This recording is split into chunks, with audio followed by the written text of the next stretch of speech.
Halo teman-teman semuanya, selamat datang kembali di channel ini. Jumpa lagi dengan saya Vicky Himpong. Apa kabar kalian semuanya? Aku berharap teman-teman semua di rumah bersama keluarga tercinta selalu diberikan kesehatan oleh Tuhan Yang Maha Kuasa. Amin. Ya, kita lihat bahwa di media sosial, media mainstream, itu dalam setahun belakangan ini, yang menjadi konsumsi publik yang disodorkan kepada publik menjadi konsumsi hampir setiap hari adalah berita-berita negatif terhadap Bapak Jokowi. Berita-berita tuduhan, hujatan, caci maki, ya, harga diri, martabat seorang Jokowi diinjak-injak, itu pengakuan Bapak ya. Itu hampir menjadi konsumsi publik setiap hari. Ada masyarakat yang geram dengan perilaku atau perbuatan-perbuatan mereka kepada Pak Jokowi dan keluarganya. Ada juga masyarakat yang menikmati akan berita ini. Ada juga yang mendukung tuduhan-tuduhan. Itulah fenomena yang terjadi atas bangsa kita 1 tahun belakangan ini. Hampir setiap hari masyarakat disodorkan menjadi konsumsi publik setiap hari berita-berita miring negatif isu tuduhan terhadap Bapak Jokowi. Akan tetapi ketika kita melihat mereka yang menuduh Bapak Jokowi hari ini itu sudah kalang kabut, udah tidak tahu lagi dengan cara apa mereka mau menghancurkan nama baik Pak Jokowi. Bahkan dari beberapa yang mereka yang sangat getol, yang sangat vokal dengan keras itu menghina Bapak, akhirnya berubah 180 derajat. Hari ini mungkin kita akan refresh dan mungkin di konten-konten saya ini kita akan lebih banyak untuk memutarkan video rekam jejak Pak Jokowi yang saya berharap masyarakat yang hari ini mulai terpengaruh karena 1 tahun ke belakang itu disuguhi dengan berita-berita negatif Pak Jokowi yang sehingga mereka mulai terpengaruh. Saya berharap mereka menemukan lagi alasan mereka kenapa mereka mencintai Pak Jokowi dengan kita menyaksikan video rekam jejak Bapak. Ya, semoga ini bisa menjadi hal positif. Kita kembali lagi refresh dan menayangkan, kalau perlu kalian bisa viralkan video-video lama Bapak Jokowi agar supaya masyarakat bisa kembali tersadarkan dari penggiringan opini yang begitu masif belakangan ini, teman-teman. Ya, kita akan segera membahas videonya tanpa perlu banyak basa-basi. Ini dia pernyataan Pak Jokowi waktu itu yang begitu viral, yang membuat masyarakat percaya bahwa Pak Jokowi itu bergerak bukan apa kata ketua partai, tapi bergerak dari bagaimana keresahannya terhadap kesusahan, penderitaan yang dialami oleh rakyatnya. Kita sama-sama saksikan. Boneka keliru besar. Saya menghormati Ibu Megawati. Saya sangat menghormati Ibu Megawati. Tetapi saya sampaikan, saya bukan bonekanya Ibu Megawati. Nah, ngerian. Ini membuat masyarakat itu berapi-api untuk mendukung Pak Jokowi dengan ketegasannya. Terlihat ada orang bilang pelongo-pelongo, ada orang yang bilang tidak berani presiden seperti ini mudah diatur, tapi coba kalian lihat ketegasannya. Orang sudah tahu saya, orang kalau sudah mengikuti saya tahu siapa Jokowi. Keren. Next teman-teman ya. Melawan tukang kayu sebesar-besar pohon jadi perabot lu. Pak Jokowi Bang Kodari Mr. Q ini memang yang paling menarik komen-komennya terhadap Pak Jokowi. Ya, gak akan kuat melawan tukang kayu sebesar-besarnya pohon, bahkan jadi perabot lu. Itu menang dulu baru berperang. Yakin dulu dia menang tuh, dan di tangan kemenangan itu baru dia ikut perang. Kalau orang lain dalam politik itu perang dulu buat cari kemenangan kan. Pak Jokowi sebaliknya itu. Nah buat dia Itulah pendapat tokoh politik terhadap Pak Jokowi ya. Nah ini adalah pidato awal mula Pak Jokowi dimusuhi banyak pihak. Mungkin sampai ke detik ini teman-teman. Bentar saya atur dulu ya. Nah, let's go. Bapak Ibu hadirin dan undangan yang berbahagia. Pertemuan pada pagi hari ini adalah pertemuan terlengkap kita.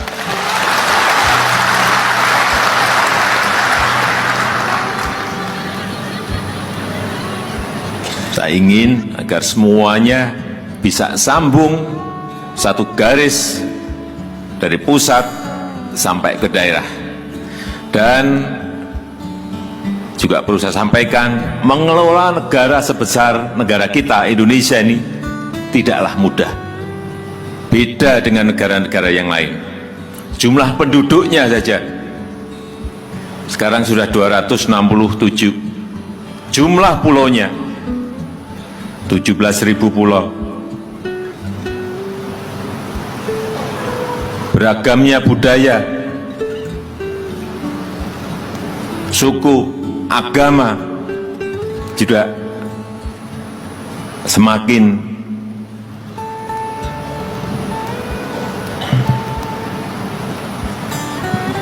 kompleksnya kita mengelola negara sebesar Indonesia ini. Dan saya titip ada kesempatan yang ini, kalau ada persoalan hukum dan itu sudah kelihatan di awal-awal, preventif dulu. Diingatkan dulu, jangan ditunggu kemudian peristiwa terjadi baru setuju semuanya.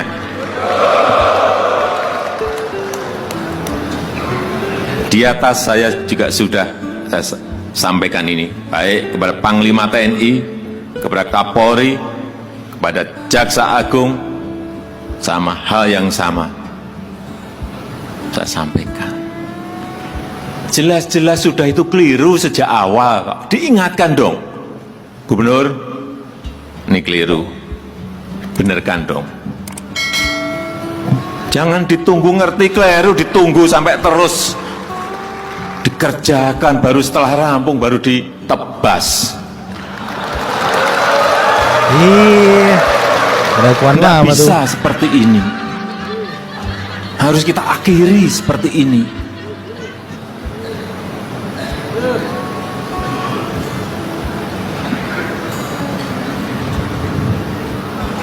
Jangan sampai ini kejadian.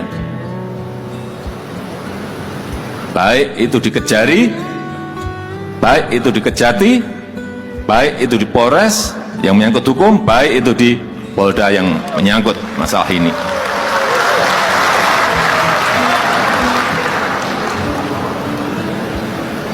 Selanjutnya juga yang berkaitan dengan kebijakan. Kebijakan. Jangan ada yang namanya kebijakan itu yang dikriminalisasi, dicari-cari. Saya mendengar ini banyak sekali. Kalau tidak ada mensrea, tidak ada niat jahatnya, ya jangan dicari-cari dong. Yang namanya orang itu, namanya pekerjaan itu banyak sekali. Saya berikan contoh misalnya di DKI. Yang namanya mata anggaran itu 57.000 mata anggaran. Ya kalau ada yang keliru 1, 2, 3, segera cepat diingatkan. Gak mungkin ngontrol segitu banyak kegiatan, gak mungkin seorang gubernur, seorang bupati, seorang wali kota. Diingatkan awal-awal sebelum dia bekerja, melaksanakan program itu. Inilah yang kita harapkan, mindset kita, pola pikir kita rubah semuanya dalam bentuk pelayanan-pelayanan kepada masyarakat. Jadi lelang, yang namanya lelang, pengadaan barang dan jasa,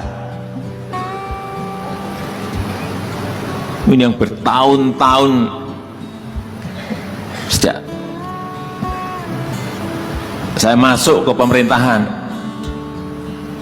15 tahun yang lalu sampai sekarang ini belum berubah banyak dalam pengadaan barang dan jasa. Kenapa sih kita tidak mulai yang namanya lelang? Lelang pengadaan barang dan jasa itu dimulai bulan Januari. Kenapa terus kita menunggu-nunggu sampai September baru lelang? Ada apa ini? Sehingga kualitas barang yang dihasilkan, kualitas produk yang dihasilkan menjadi jelek.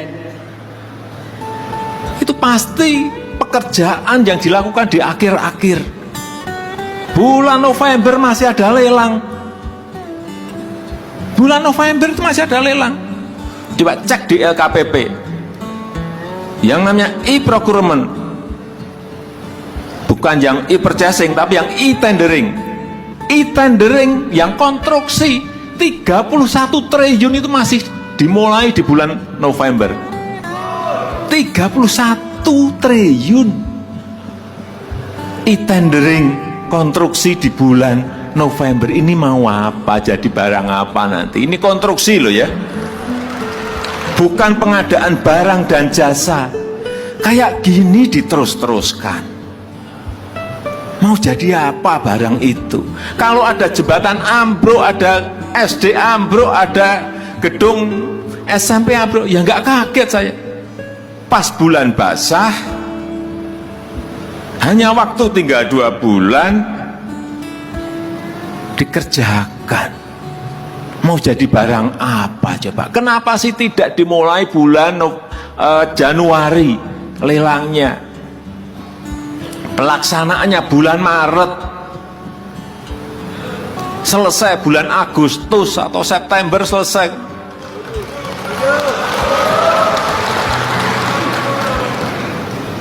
Di pemerintah pusat kita besok DIPA kita serahkan, dan hari itu juga pasti saya perintah terutama yang pekerjaannya gede-gede, Kementerian PU pasti langsung lelang paginya, Kementerian Perhubungan pasti langsung lelang, karena pekerjaannya besar sekali.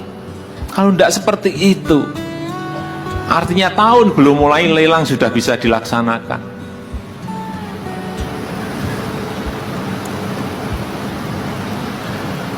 Kultur seperti ini harus kita mulai. Meskipun sudah berapa kali juga saya ingatkan, kultur seperti ini harus dimulai. Bekerja dimulai Januari itu penting sekali, sehingga kita mempunyai rentang waktu yang panjang dalam mengerjakan setiap program. Karena itu juga berpengaruh pada pertumbuhan ekonomi. Kalau Januari dimulai, pertumbuhan ekonomi itu juga akan terpengaruh karena peredaran uang akan semakin banyak yang ada di daerah, yang ada di masyarakat. Tapi model seperti ini kok diterus-teruskan terus.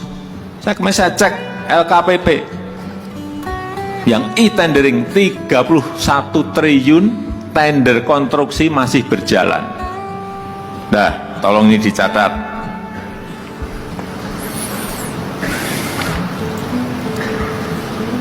Selanjutnya juga ini saya titip, ini ada ketua DPRD, benar, gubernur, bupati, wali kota, ada semuanya. Saya sudah pesan kepada ketua dan pimpinan DPR, ini saya pesan juga kepada ketua DPRD provinsi, kabupaten dan kota, serta juga gubernur, bupati, dan wali kota. Jangan banyak-banyak membuat perda. Jangan banyak-banyak membuat pergub. Jangan banyak-banyak membuat perbub bupati. Jangan banyak-banyak membuat perwali.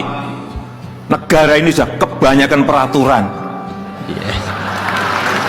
Dan negara kita ini bukan negara peraturan. Semua diatur, malah kita kejerat sendiri.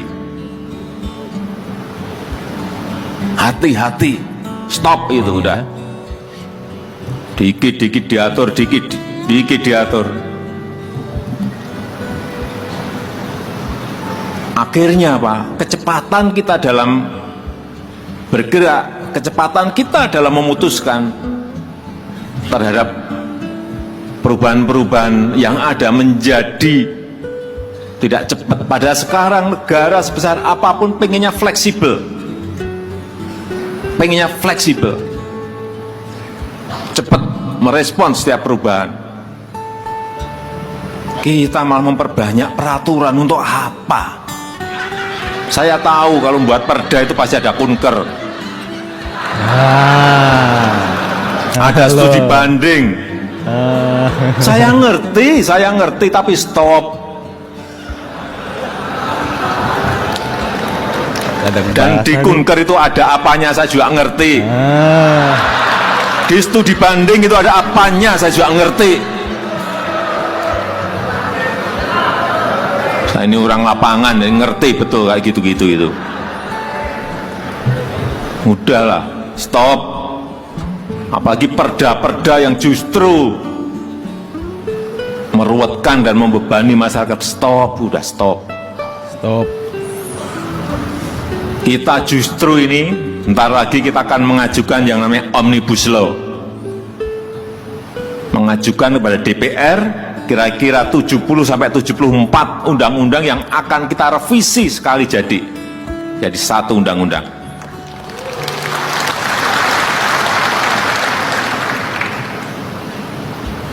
Minggu yang lalu saya bertemu dengan Sekretari Ross dari Amerika. Ini tangan kanannya Presiden Trump. Apa yang beliau sampaikan pada saya? Sekarang ini Presiden Jokowi di Amerika. Itu kalau menteri mau membuat peraturan menteri, satu, dia harus menghapus 2 peraturan menteri yang sebelumnya. Tahu? Artinya keluar 1, hilang 2. Kalau menteri mau mengeluarkan peraturan 1, dia harus ngilangin 2 peraturan menteri yang lain. Nah, kita ini memproduksi terus setiap hari, ini mau apa? Sehingga fleksibilitas kita ini tidak cepat. Pergerakan kita ini menjadi lambat dan tidak cepat. Ini yang harus dihilangkan.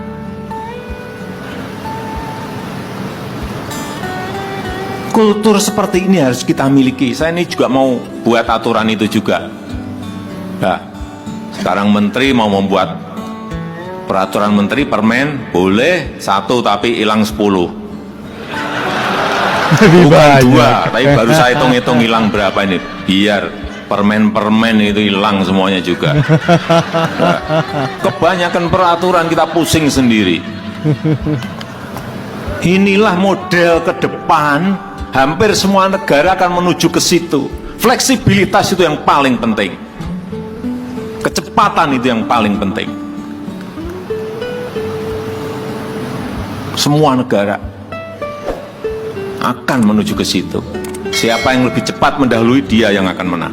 Udah. Oke teman-teman ya, dari captionnya itu, pidato inilah awal mula Jokowi dimusuhi banyak pihak. Ya karena kita mau lihat bahwa Pak Jokowi ini itu kiblatnya ke masyarakat. Keputusan apapun yang dia ambil, dia akan pikirkan bukan dampaknya kepada jajaran-jajaran pemerintahannya. No. Akan tapi dampak dari keputusan yang dia ambil itu selalu dia pikirkan, kalau saya mengambil keputusan ini, apa dampak yang akan terjadi ke masyarakat. Jika jajaran-jajaran saya, menteri-menteri saya, gubernur, wali kota, ya sampai ke tingkat bawah, itu buat peraturan-peraturan mulu, timbulkan peraturan, nanti rakyat saya jadi susah untuk melakukan ini dan itu. Fleksibilitas dari sebuah negara itu tidak bisa tercapai kalau sedikit-sedikit menteri buat peraturan, ya gubernur buat peraturan lagi. Itulah yang dimaksud oleh Bapak, bahwa apapun peraturan yang kita hadirkan, seharusnya itu tujuannya untuk mensejahterakan rakyat, bukan tujuannya untuk studi banding, kunker, dan sebagainya. Mungkin inilah betul awal mula Pak Jokowi dimusuhi banyak pihak sampai detik ini. Karena kepemimpinan seperti inilah yang diinginkan rakyat. Keputusan-keputusan yang diambil itu berpikir lebih dahulu apa yang akan didapat oleh rakyat. Dampaknya apa? Bukan menciptakan peraturan, lantas kemudian itu hanya menguntungkan circle atau kelompok mereka dan yang menjadi susah rakyat karena terlalu banyak peraturan. Itulah Pak Jokowi ya. Rakyat membutuhkan pemimpin seperti ini. Bahkan dalam komentar ada yang memberikan komentar, setuju nggak kalau Jokowi jadi presiden lagi? Bila perlu seumur hidup. Ya, bagaimana pendapat kalian semua teman-teman? Silahkan tulis di kolom komentar. Saya pamit, see you on the next video and God bless.